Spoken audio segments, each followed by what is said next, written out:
एक बार देव ऋषि नारद और ऋषि अंगिरा कहीं जा रहे थे। रास्ते में उनकी नज़र एक मिठाई के दुकान पर पड़ी। दुकान के सामने ही जूठे पत्तलों का ढेर लगा हुआ था। उस जूठन को खाने के लिए जैसे ही एक कुत्ता आता है, वैसे ही उस दुकान का मालिक एक डंडे से उसे जोर से मारता है। डंडे की मार खाकर कुत्ता चीखता हुआ चला जाता है। यह दृश्य देखकर देव ऋषि नारद को बहुत हंसी आ जाती है।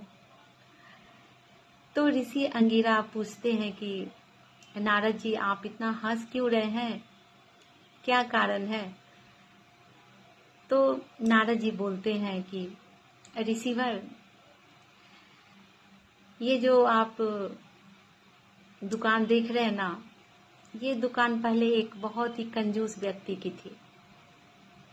उसने अपनी जिंदगी में बेशुमार धन इकट्ठा किया और इस जन्म में कुत्ता के रूप में पैदा हुआ है। ये जो दुकान मालिक है, ये उसी का पुत्र है। जिस पुत्र के लिए उसने इतना धन इकट्ठा किया, आज उसी पुत्र के हाथों से उसे डंडे की मार खानी पड़ी, उसे जूठा भोजन तक नसीब नहीं हुआ। कर्मफल के इस खेल को देखकर मुझे हंसी आ गई। मनुष्य शुभ अशुभ जैसा भी कर्म करता है, उसे उसका फल भोगना ही पड़ता है, चाहे इसके लिए उसे जन्मों जन्म की यात्रा भी क्यों न करनी पड़े। कर्म एक ऐसा रेस्टोरेंट है जहां ऑर्डर देने की आवश्यकता नहीं होती है। हमें वही परोसा जाता है जो हमने पकाया होता है।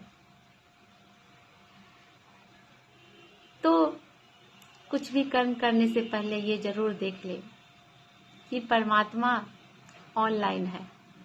बिना पूछे ही, बिना बताए ही दस्तक देता है, क्योंकि उसे चेहरा और पता दोनों याद रहता है। कर्म करो तो फल मिलता है, आज नहीं तो कल मिलता है। जितना अधिक गहरा कुआं होगा, उतना मीठा जल मिलता है। जीवन के हर कठिन प्रश्न का जीवन से ही हल मिलता है। हम जो बोते हैं वही काटते हैं। हम स्वयं अपने भाग्य के निर्माता हैं।